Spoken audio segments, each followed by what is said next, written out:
और यहाँ पे हमारे पास अलग अलग कंपोनेंट्स दे रखे हैं मिक्सचर के अंदर। मुझे लगता है जहां तक मेरा अंदाजा जा रहा है ये 60 डिग्री पे होना चाहिए और ये 63 पे होना चाहिए शायद। वाटर एंड एनिलीन हमने पीछे भी अभी पढ़ा था, ये कई बार एग्जांपल आया है बेटा, वाटर एनिलीन वाला। स्टीम डिस्टिलेशन यूज कर सकते हैं, स्टीम डिस्टिलेशन कर सकते हैं। सी का 1 तो यहाँ भी सल्फर कंटेनिंग कंपाउंड नहीं है। अरे न्यूक्लियोटाइड कहाँ से आ गया भैया, कहाँ से बात कर रहे हैं, मतलब कुछ भी चल रहा है। मिथियोनिन ये सल्फर कंटेनिंग कंपाउंड है, बट बेंजीन से सेपरेट आउट करना बड़ा मुश्किल है क्योंकि बेंजोइक एसिड जो है। हेलो एवरीवन, नमस्कार नमस्कार नमस्कार, स्वागत करता हूं आप सभी का इस अमेजिंग सीरीज में जिसका नाम है मंजिल प्रैक्टिस सीरीज। और आज जिस चैप्टर की हम चर्चा करने वाले हैं बालकों, ऑर्गेनिक केमिस्ट्री का एक बेहद ही आसान पार्ट है और एक्चुअली में आज के टाइम पे बहुत इंपॉर्टेंट पोर्शन है क्योंकि इस पार्ट से अब क्वेश्चन आने शुरू हो गए हैं और काफी अच्छे अच्छे क्वेश्चन आते हैं, बट बेहद ही आसान क्वेश्चन आते हैं। देखो, जिस पार्ट की हम बात कर रहे हैं वो है purification and analysis of organic compounds, जिसमें हम तरह तरीके के प्यूरिफिकेशन के मेथड की बात करते हैं, तरह तरह के डिटेक्शन के मेथड की बात कर रहे हैं और quantitative as well as qualitative aspects जो होते हैं ऑर्गेनिक कंपाउंड को डिटेक्ट करने के, उन सब की बात करते हैं। चैप्टर वैसे बेहद ही आसान है और आपके 11th क्लास की ऑर्गेनिक केमिस्ट्री का पहला चैप्टर ही आता है, ये उसी का अंदर का पार्ट है ये, बट है बहुत बहुत बहुत आसान बालकों। स्टार्ट करते हैं पहले क्वेश्चन से और देखते हैं क्या क्या कॉन्सेप्ट वहां पे यूज होने वाला है। कुछ कुछ चीजें देखो, मैं पहले बता देता हूं कि आपको थ्योरी की रिक्वायरमेंट पड़ेगी, थ्योरी आपको पता होनी चाहिए। एनसीईआरटी जरूर पढ़ के बैठना ताकि आप सारे क्वेश्चंस को कर सको। इतने जितने भी क्वेश्चन हैं, अभी 30 क्वेश्चन की बात करेंगे, सारे के सारे आपके प्रीवियस ईयर के ही क्वेश्चन हैं ताकि आपको समझ में आ जाए किस तरीके के क्वेश्चन पूछे जा रहे हैं और वो आपकी बहुत हेल्प करेंगे। ठीक है, आइए बालकों स्टार्ट करते हैं क्वेश्चन नंबर 1 से। बेटा बात करते हैं क्वेश्चन नंबर 1 से। बोल रहा है हमारे पास कि using column chromatography mixture of two components A and B was separated, A eluted first, this indicate B has. अब देखो, कॉलम क्रोमेटोग्राफी में आप कॉलम को पैक करते हो और ऊपर से आप अपना जो भी सैंपल था जिसके अंदर मिक्सचर दे रखे थे उसको डालते हो और सॉल्वेंट के साथ उसको इल्यूट करना शुरू करते हो। अब जिसका इंटरेक्शन सॉल्वेंट के साथ सबसे ज्यादा होता है वो सबसे जल्दी निकल जाता है और जिसका इंटरेक्शन स्टेशनरी फेज के साथ ज्यादा होता है मतलब कॉलम के साथ, वो आराम आराम से उतरता है। तो A जो आया था वो जल्दी आ गया था, इल्यूट फर्स्ट हो गया था। तो B के बारे में क्या मतलब है? B के बारे में मतलब ये है कि उसका स्ट्रॉन्ग एड्सॉर्प्शन रहा होगा, वो स्टेशनरी फेज के साथ स्ट्रॉन्ग एड्सॉर्प्शन दिखाएगा और उस केस में उसका रिटार्डेशन फैक्टर जो है, RF की वैल्यू जो है वो कम रहने वाली है बालकों। ये बहुत बेसिक सा कॉन्सेप्ट है आपके क्रोमेटोग्राफी का। क्या ये बात सबको समझ में आती है? अब देख लो आंसर कौन सा होगा, मतलब मुझे बताने की जरूरत भी नहीं पड़ेगी, तुम खुद ही कह दोगे सर उसकी RF वैल्यू लो रहने वाली है और स्ट्रॉन्गर एड्सॉर्प्शन दिखाने वाला है, मतलब ऑप्शन नंबर डी रहेगा। ठीक है बालकों, आइए बात करते हैं अगले क्वेश्चन की। फिर अब आया आपका क्वेश्चन नंबर 2। अब इस क्वेश्चन की चर्चा हम पहले भी कर चुके हैं, बट कोई दिक्कत नहीं है, दोबारा से कर लेते हैं। आपका पहला लेक्चर जो था, जो हमने किया था, उसमें भी हमने एसी की बात कर रखी थी बेटा। अब आप देखो कि यहां पे अलग अलग सेपरेशन की टेक्निक है और यहां पे हमारे पास अलग अलग कंपोनेंट्स दे रखे हैं मिक्सचर के अंदर। देखते हैं H2O और CH2Cl। ठीक है भाई, अगर इन दोनों की बात करेंगे H2O और CH2Cl की, दोनों ही अलग अलग पोलैरिटी के सॉल्वेंट है, आपस में मिक्स नहीं होंगे। ठीक है, डाइक्लोरोमीथेन और H2O, डाइक्लोरोमीथेन थोड़ा सा ज्यादा डेंस होता है तो उसकी लेयर नीचे बन जाएगी, वाटर की ऊपर रहेगी, मतलब इसको मैं डिफरेंशियल सॉल्वेंट एक्सट्रैक्शन जो है इससे मैं रिमूव कर सकता हूं। ठीक है भाई, अगर मैं बात करूंगा एक तरफ मेरे पास डबल बॉन्ड O, एक तरफ मेरे पास OH NO2, दोनों ही ऑर्गेनिक कंपाउंड है।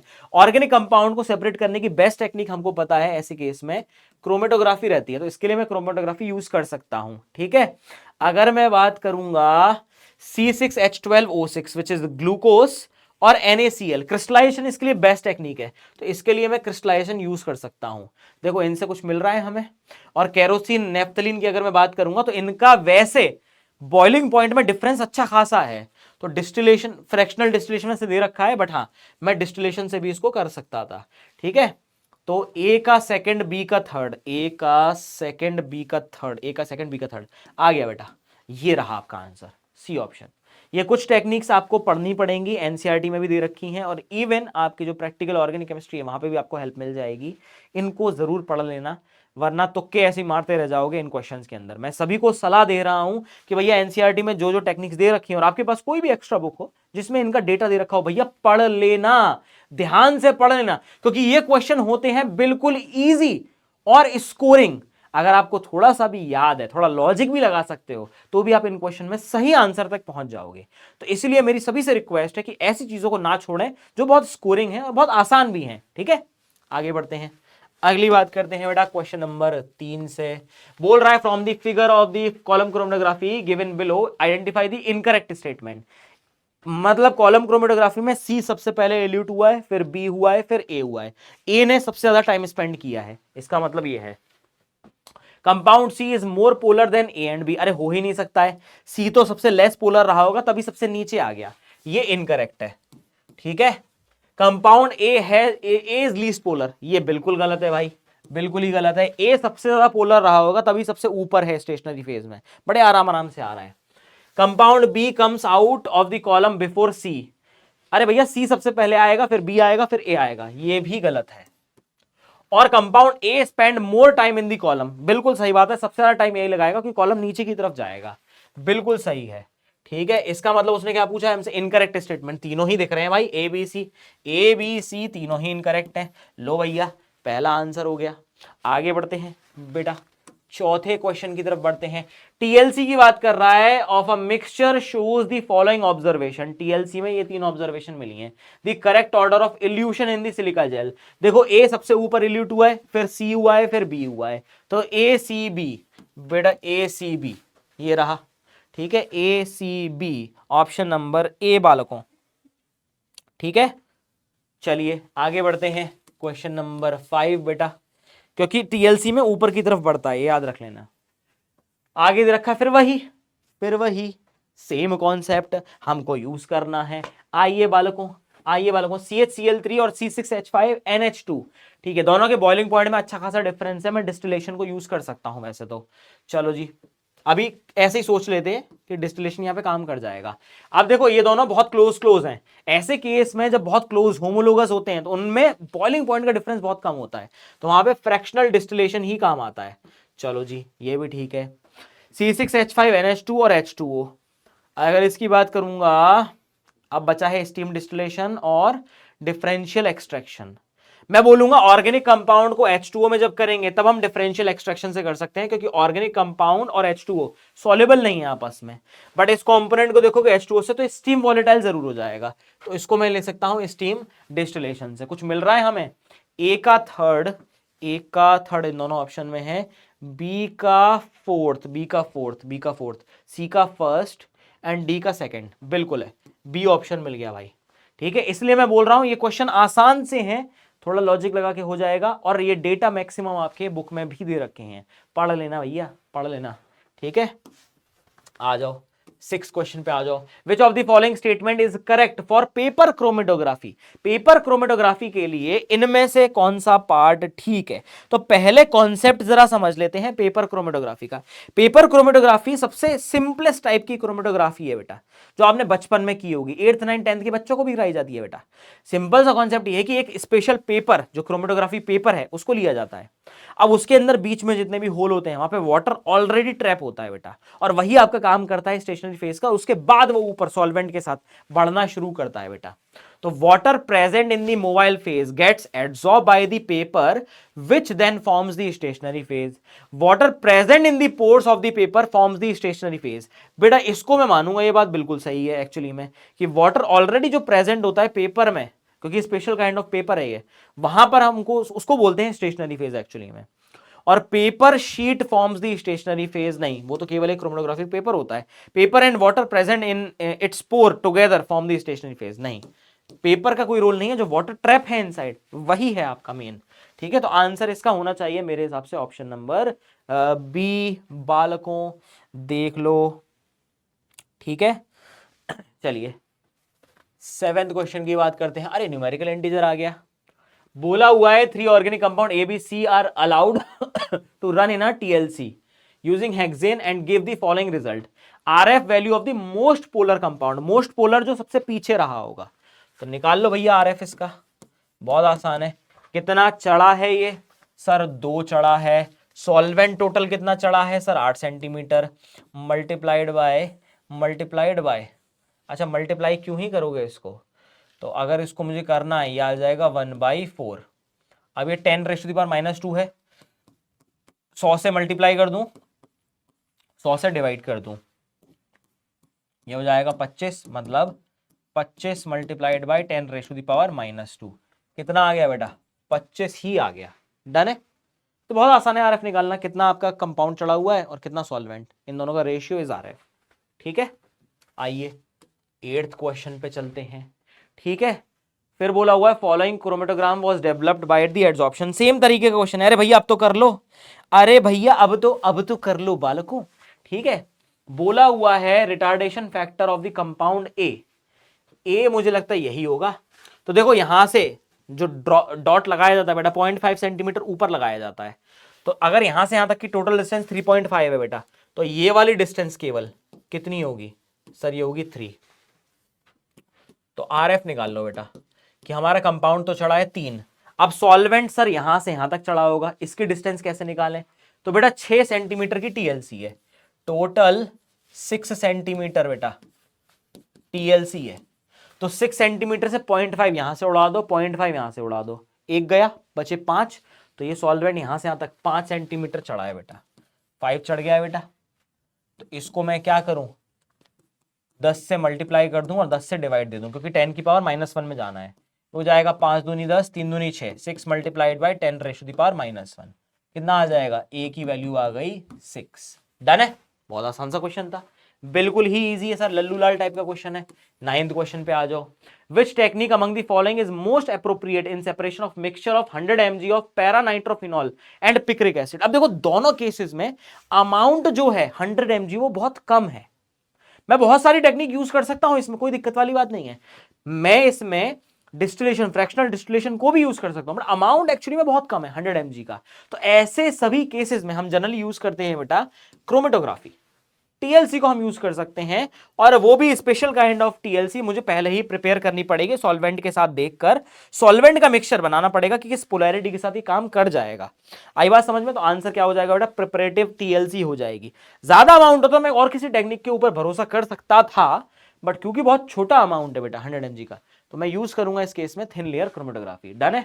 आ जाओ बेटा 10वें क्वेश्चन पे आ जाओ।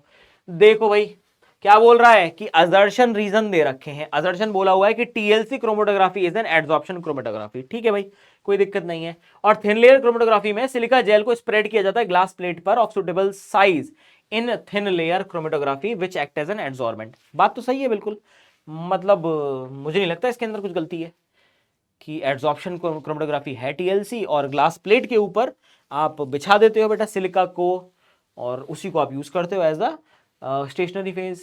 मतलब ठीक है, मुझे लग रहा है both A and R are true and R is the correct explanation of A. मेरे हिसाब से ए होना चाहिए बेटा, इसके अंदर तो कोई डाउट ही नहीं होना चाहिए। डन है भाई, देख लो ये हो गई आपके 10 क्वेश्चन तक की बात, मतलब 1/3 पोर्शन हमने कर लिया है। आगे बढ़ते हैं 11वें क्वेश्चन पे बढ़ते हैं बालकों। फिर से वही क्वेश्चन देख लो भाई, फिर से वही चलो chloroform, aniline, benzoic acid, naphthalene, water, aniline and naphthalene, sodium chloride. पहले वो देख लेते हैं जो हमको आते हैं, मैक्सिमम बच्चों को जो आते हैं, मतलब वो देख लेते हैं। ठीक है, देखो नेप्थलीन और सोडियम क्लोराइड, नेप्थलीन जैसे नेप्था बॉल्स यूज करते हैं वो सब्लाइम हो जाती हैं, तो ये तो सब्लिमेशन पे काम कर जाएगा। पहले देखो डी में सेकंड कौन है, डी में सेकंड, डी में सेकंड, डी में सेकंड, मतलब ये ऑप्शन कट गया। चलो जी, और क्या आता है हमें सर? और हमें आता है वाटर एंड एनिलीन। हमने पीछे भी अभी पढ़ा था, ये कई बार एग्जांपल आया है बेटा वाटर एनिलीन वाला। स्टीम डिस्टिलेशन यूज कर सकते हैं, स्टीम डिस्टिलेशन कर सकते हैं। सी का वन, सी का वन, सी का वन, ये भी ऑप्शन गया। अरे क्या बात है, मतलब धुआं धुआं ही कर दिया। अब हम बात करते हैं बेंजोइक एसिड एंड नेप्थलीन की एंड क्लोरोफॉर्म एंड एनिलीन की। ठीक है, एक जगह डिस्टिलेशन दे रखा है और एक जगह क्रिस्टलाइजेशन दे रखा है। ठीक है, अगर मैं इसकी बात करूंगा, मुझे लगता है क्लोरोफॉर्म और एनिलीन के बॉइलिंग पॉइंट में डिफरेंस है अच्छा खासा, तो मैं डिस्टिलेशन को यूज कर सकता हूं बिल्कुल, और दोनों ही लिक्विड फॉर्म में होता है, डिस्टिलेशन से काम चल जाएगा। मतलब ए का हो गया 3, ए का हो गया 3, मिल गया आंसर, डी है बेटा। ठीक है, और बेंजोइक एसिड और नेप्थलीन की बात करेंगे तो इसमें हम क्रिस्टलाइजेशन यूज कर सकते हैं। ठीक है, डन है बालकों। देखो ऐसे ही लॉजिक लगाना, एक दो ऑप्शन आपको पता होंगे ही होंगे, उससे आप एटलीस्ट बढ़ जाओगे अपनी एक्यूरेसी के ऊपर कि हाँ 2-3 ऑप्शन एलिमिनेट हो गए तो आपका काम हो जाएगा। डन है बालकों। आ जाओ भाई, और कोई भी डाउट आए किसी को तो मुझे बता देना। अगला क्या बोल रहा है, separation of two coloured substances was done by paper chromatography. The distance travel by the solvent front substance A and substance B from the baseline are 3.25, 2.08 and 1.05. Ratio of RF value पहले निकालो, RF किसका, A का, निकाल लिया sir. तो A के case में 2.08 चला हुआ है ये सर, और 3.25 सॉल्वेंट चला हुआ है। RFB में सर 1.05 डिवाइड बाय 3.25, डन है। RFA डिवाइड बाय RFB कितना हो जाएगा बेटा, ये हो जाएगा 2.08 divide by 3.25 multiplied by 3.25 divide by 1.05। मुझे लगता है अप्रोक्सीमेटली 2 आना चाहिए बेटा, ठीक है।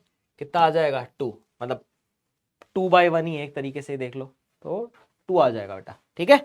लल्लू सा क्वेश्चन था भाई ये। आ जाओ, हम कौन से क्वेश्चन में पहुंच गए, 12 था ना ये, 13वें नंबर पे आ जाओ बेटा। क्या बोल रहा है, a flask contain a mixture of isohexane, 1 2 3 4 5, 1 2 3 4 5, और ये हो गया आइसोहेक्सेन।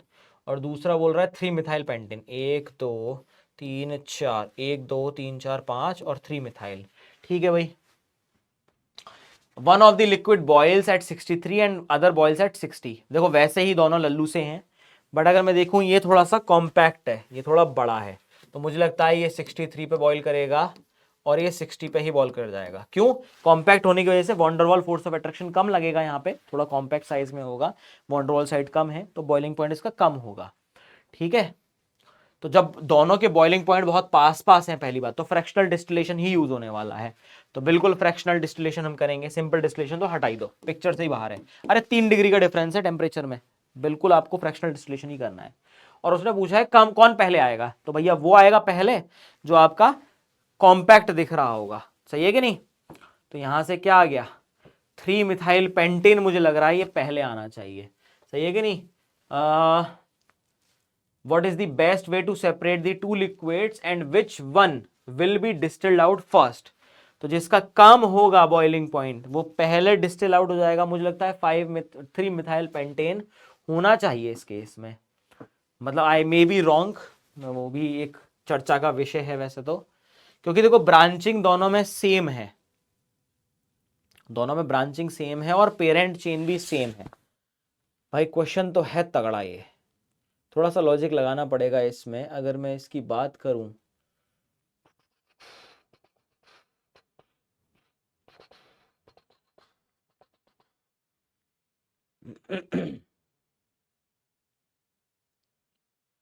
अगर इसको मैं देखूं, ये मॉलिक्यूल ऐसे दिख रहा है और ये मॉलिक्यूल ऐसे दिख रहा है, ये बल्कि साइज में बड़ा है और वो थोड़ा सा कॉम्पैक्ट है, क्योंकि ये बीच में जब ब्रांचिंग आ गई है, सिमेट्रिकल तो नहीं है ऑब्वियसली, सिमेट्रिकल तो नहीं है, ये बल्कि हो गया है थोड़ा सा। अगर मैं इसको सोच के देखूं, क्योंकि मैं स्ट्रक्चर वाइज थोड़ा सा अंदाज़ा लगाने का ट्राई कर रहा हूँ कि कहाँ पे क्या हो सकता है। मैं तो टेम्परेचर ऐसे तुक्के मारे थे अभी, बट हाँ आई मे बी रॉन्ग, क्योंकि अब देखो 2 ही ऑप्शन बचे हुए हैं और दोनों में से किसी एक का आंसर करना है, इसलिए मैं गलती नहीं करना चाह रहा हूँ। बट ठीक है, मतलब हाँ इंटरेस्टिंग पार्ट है भाई। 3 मिथाइल पेंटेन है, बिल्कुल यही है 3 मिथाइल पेंटेन, और ये है आपका आइसोहेक्सेन।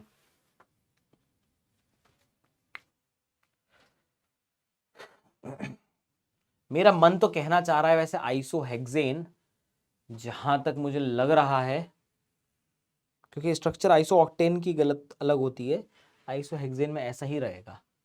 तो ये साइड से पतला, मतलब छोटा सा बल्कि है, और ये ऊपर की तरफ लंबा है, बस लंबा है और कुछ नहीं है, जबकि ये बल्कि है थोड़ा सा।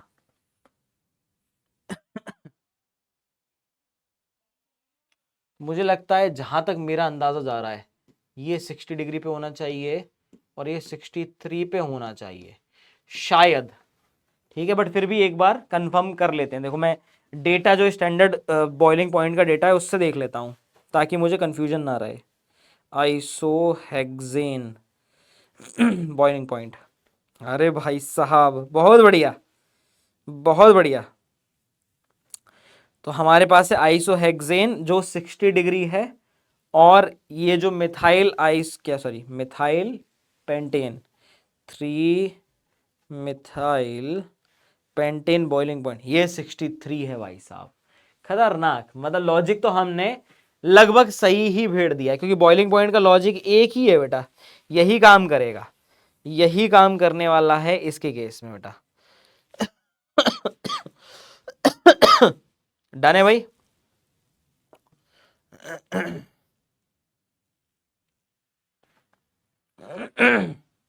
डन है।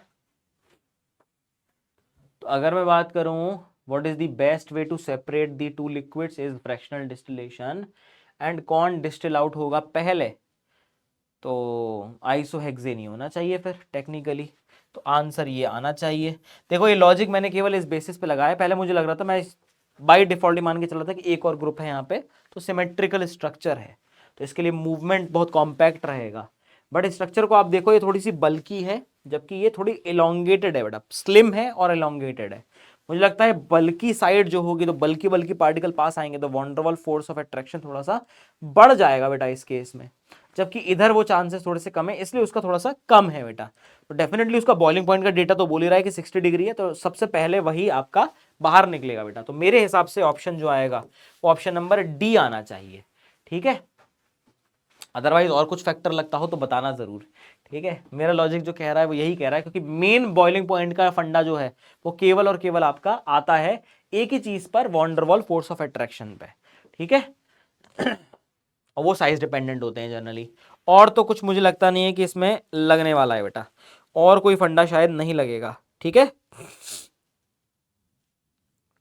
क्योंकि ब्रांचिंग दोनों में ही सेम है, ब्रांचिंग वैसे बढ़ती है तो आपको पता है सरफेस एरिया कम हो जाता है, बट जब दोनों में ही सेम तरीके से लगे हुए है तो मतलब कोई मतलब ही नहीं है।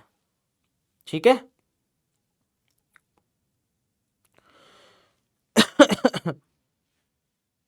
आगे बढ़े।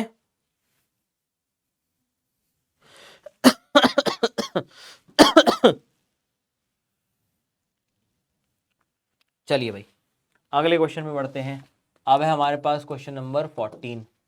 Glycerol is separated in soap industry by, ओ भाई साहब इस क्वेश्चन का तो बड़ा ही पेचीदा सा मुझे लग रहा है, जितना मुझे याद है, जितने मेरे कॉन्सेप्ट कह रहे हैं, पता नहीं क्या ही कह रहे हैं।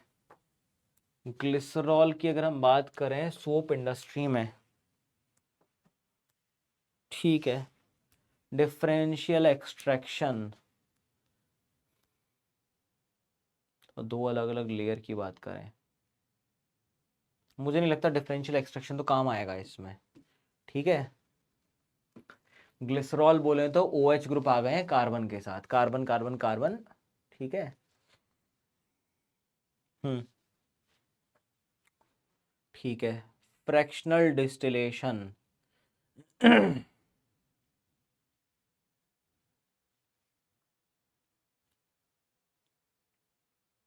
हाँ देखो एक चीज मुझे जहां तक याद आ रही है, जितना मैं समझ पा रहा हूं इस कॉन्सेप्ट के लिए, कि ग्लिसरॉल के साथ प्रॉब्लम ये है, क्योंकि आप बाकी तीनों देखो बेटा, डिस्टिलेशन डिस्टिलेशन डिस्टिलेशन, तीनों ही डिस्टिलेशन है।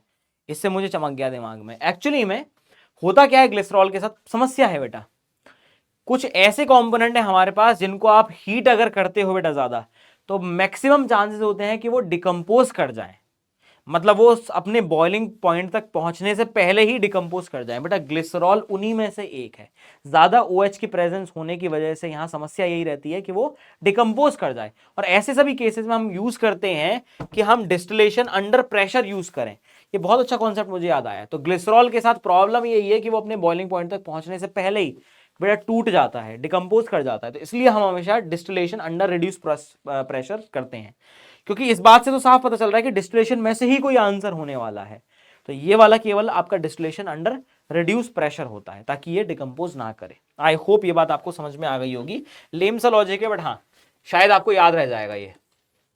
नेक्स्ट सवाल जो है, chromatography column packed with silica gel as stationary phase, ठीक है, was used to separate a mixture of compounds consisting of a benzanilide, aniline and acetophenone when the column is eluted with a mixture of solvent hexane and ethyl acetate 20-80 का ratio, मतलब ethyl acetate ज्यादा लिया है. The sequence obtained compound is, ठीक है, aniline और acetophenone. मुझे लगता है एनिलीन जो है, इसने पूछा है when the column is the sequence of obtained compound, sequence पूछा है कि कौन से सीक्वेंस में कौन आएगा, कौन पहले आएगा कौन बाद में आएगा. मुझे लगता है एनिलीन समहाउ सबसे लास्ट में आना चाहिए, बी जो है वो सबसे लास्ट में आना चाहिए, जितना मेरा लॉजिक कह रहा है.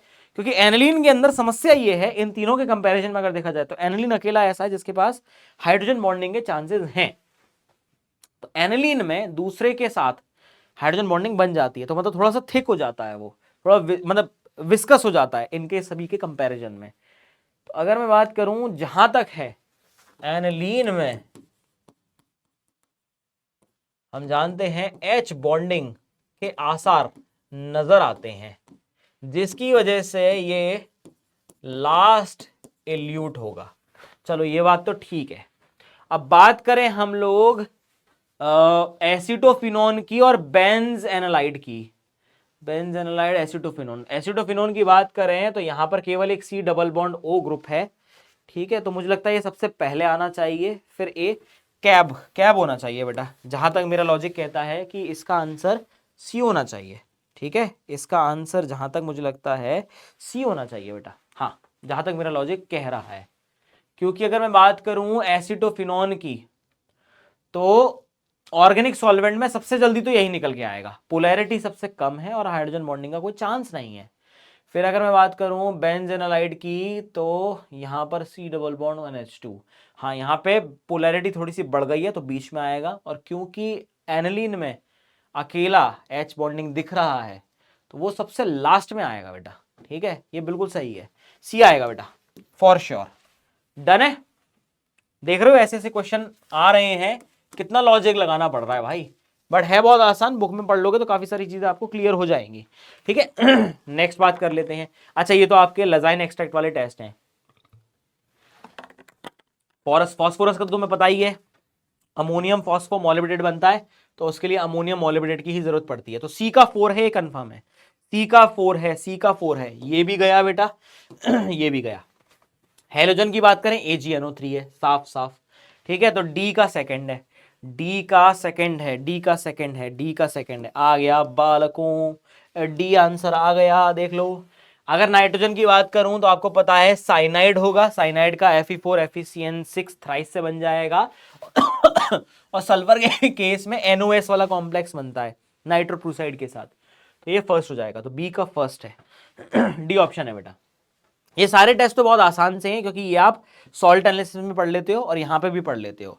तो इन सब चीजों का आप खास ख्याल रखना है, क्योंकि इनसे क्वेश्चन आते आसान है, आपको करना आना चाहिए. और किसी भी पार्ट का आपको एक्स्ट्रा एनालिसिस चाहिए, कुछ भी चाहिए, तो मुझे बता जरूर देना, ताकि मैं आपकी हेल्प कर सकूं.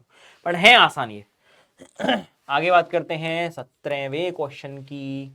केरियस मेथड में हमने लिया है एक कंपाउंड है X, उसको हमने ट्रीट किया है सोडियम परऑक्साइड के साथ, मतलब ऑक्सीडाइजिंग एजेंट के साथ लिया है, और मिनरल एसिड Y बन गया है.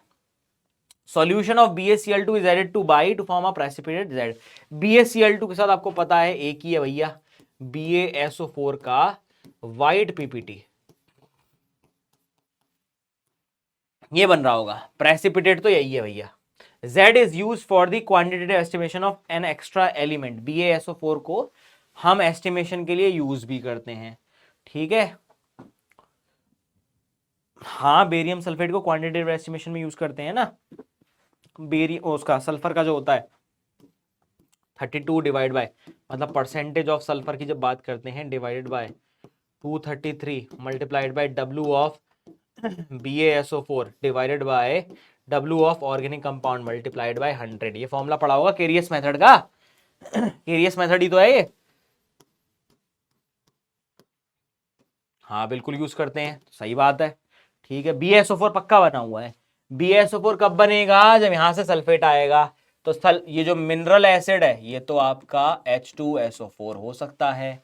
मतलब आपका एक्स कंपाउंड क्या होगा, सल्फर कंटेनिंग कंपाउंड होगा।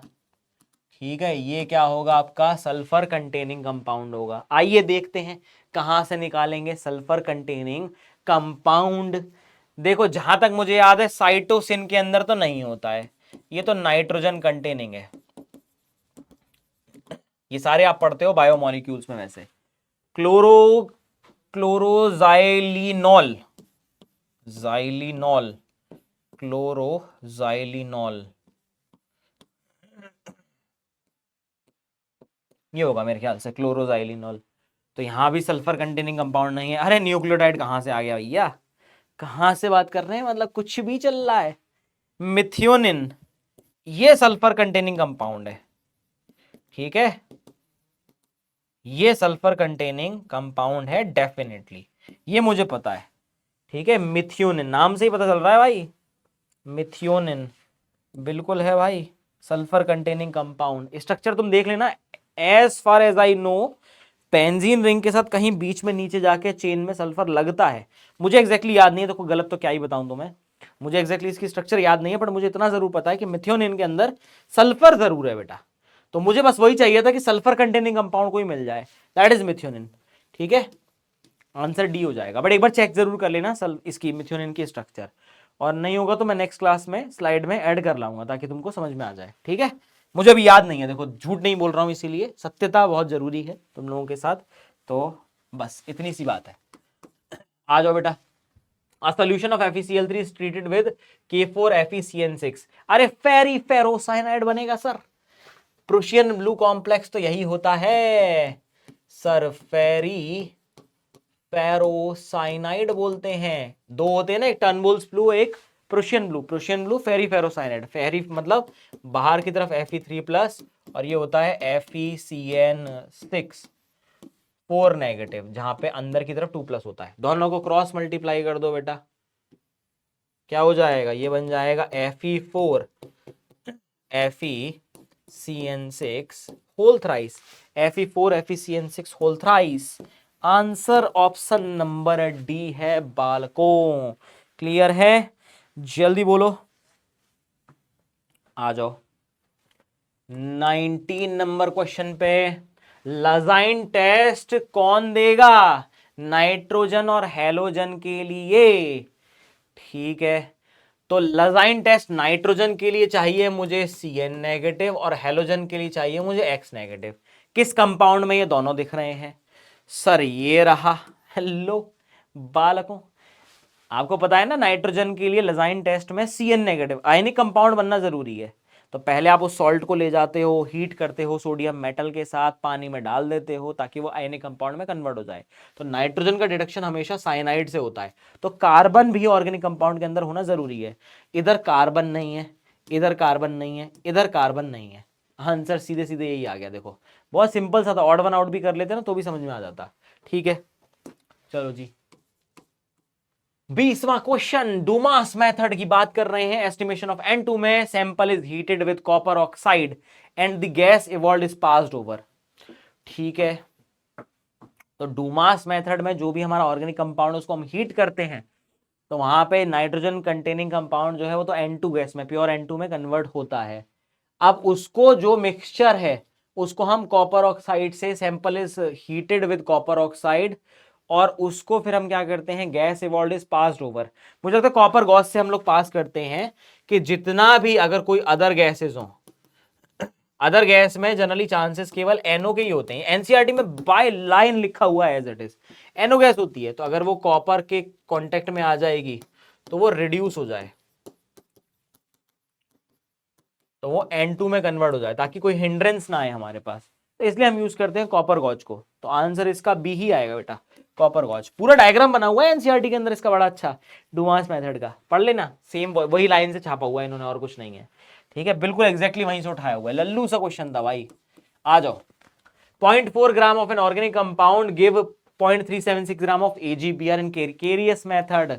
अरे बालकों, percentage of Br will be equal to 80, Br का वेट, AgBr का हो गया 88, multiplied by W of Ag Br divide by W of organic compound multiplied by 100। लगाओ भैया, 80 divide by 188 multiplied by AgBr है 0.376 डिवाइड बाय ऑर्गेनिक कंपाउंड है 0.4 multiplied by 100। आओ solve कर ही लेते हैं इसको। मैं तो देखो इससे कर रहा हूं, मतलब तुम कर लेना खुद से, मैं कैलकुलेटर से कर रहा हूँ। 80 गुणे 0.376 गुणे 100 डिवाइडेड बाय 0.4 डिवाइड बाय 188। हाँ रे क्या बात है, 40% आ गया है बालकों, और ये था लल्लू सवाल। ठीक है, डन है। चलो जी अगले क्वेश्चन की बात कर लेते हैं बेटा। ये क्वेश्चन है अब हमारा 22 नंबर क्वेश्चन बेटा। सल्फर का एस्टिमेशन है, अभी अभी कर रहे थे, केरियस मेथड ही होगा ये भी। हाँ वही है, परसेंटेज ऑफ सल्फर पूछा हुआ है। ठीक है, तो ये आ जाएगा 32 हो गया सल्फर का। BaSO4 का इसमें पीपीटी बनता है 233 रहता है उसका मेरे ख्याल से, मैं निकाल लेता हूँ फिर भी। BaSO4 मैं हमेशा कंफ्यूज रहता हूँ इसमें।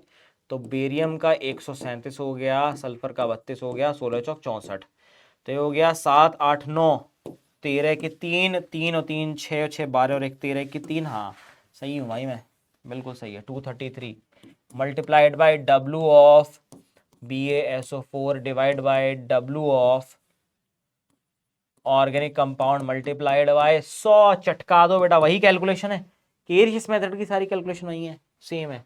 करो भैया, 32 divide by 233 multiplied by 1.4439 divide by 0.471 multiplied by 100 बालकों।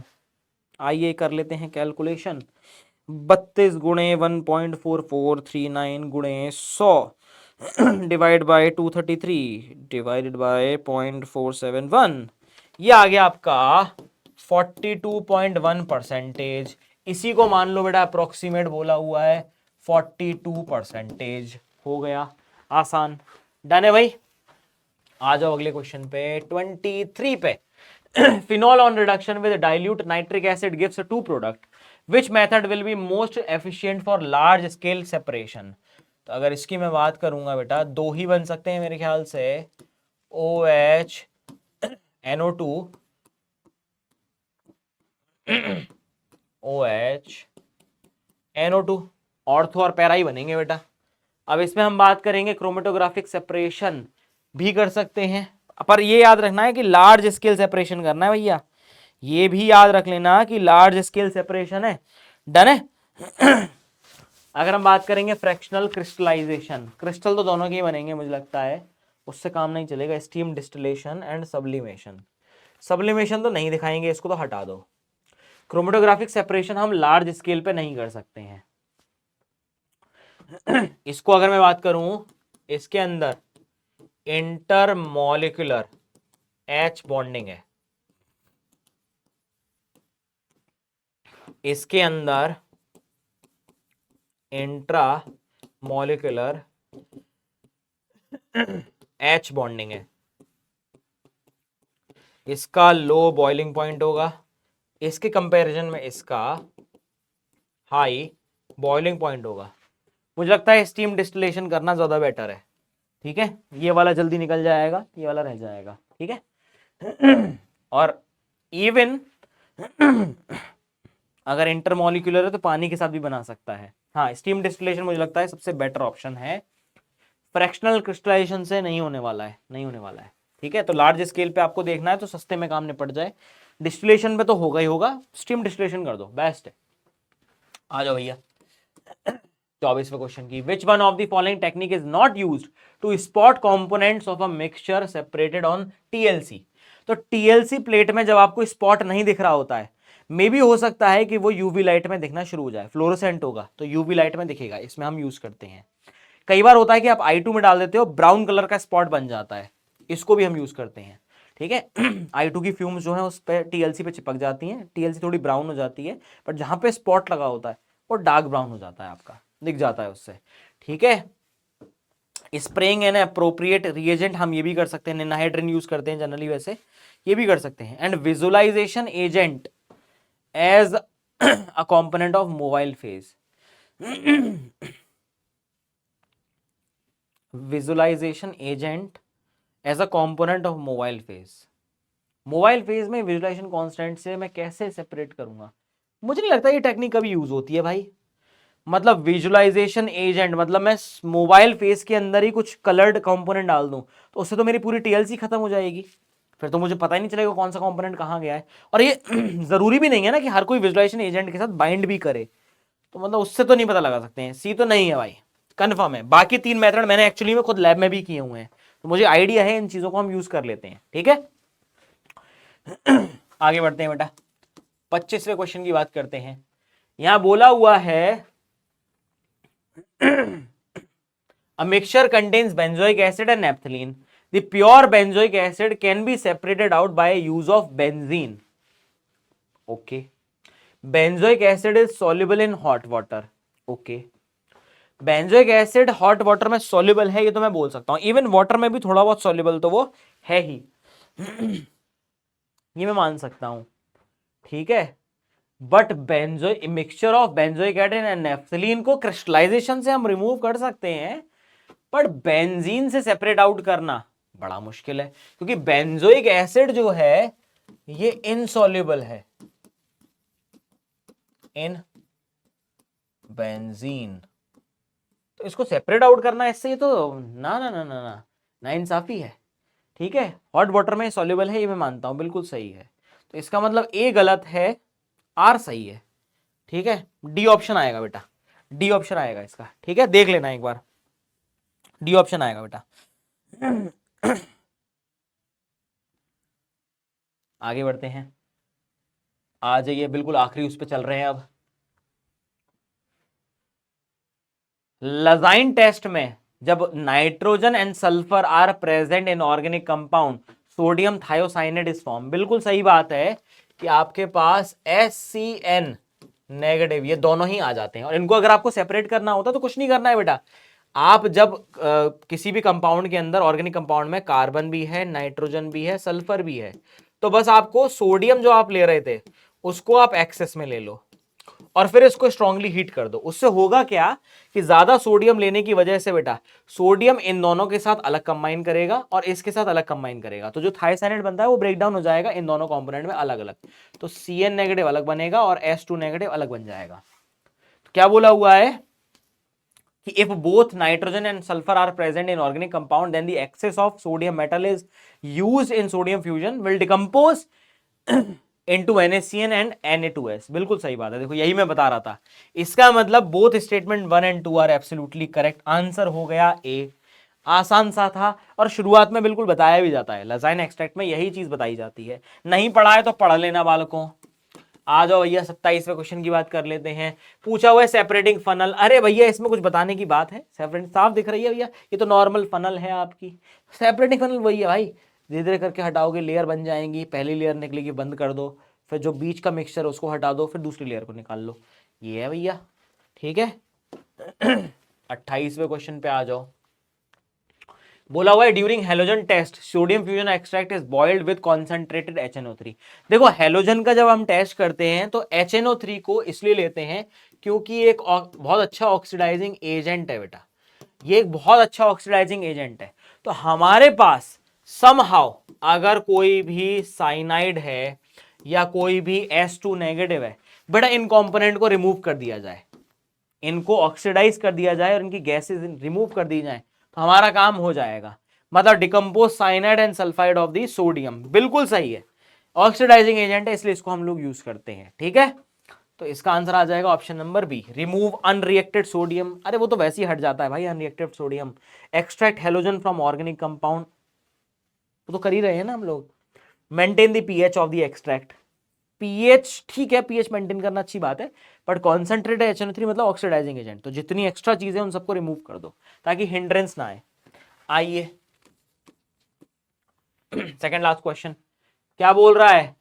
परसेंटेज फिर वही है, देखो अब डायरेक्टली फॉर्मूला लग रहा हूं परसेंटेज ऑफ ब्रोमीन का, 80 divided by 188 multiplied bye 0.36 divide by 0.45 multiplied by 100, ये गया ये गया। आइए बात कर लेते हैं अब मुझे जरूरत पड़ेगी कैलकुलेटर की। ठीक है भाई, यह आएगा 80 गुणे 3600 डिवाइडेड बाय 45 डिवाइडेड बाय 188, यह है 34.04, 34.04%। मतलब ऑप्शन नंबर ए बालकों, ए आ गया है। और लास्ट क्वेश्चन की बात करिए लेते हैं, which statement is true with respect to nitrate ion test.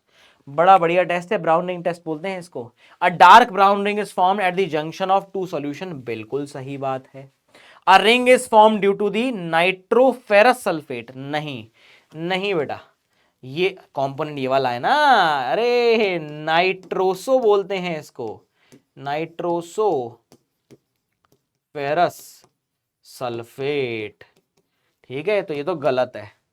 The brown ring complex is this, internal charge transfer होता है फिर दुनिया भर का, and heating the nitrate salt with concentrated H2SO4 light brown fumes are evolve. वैसे शुरुआत में नहीं होती है, थोड़ा समय देना पड़ता है, बट इवॉल्व तो होती है बिल्कुल।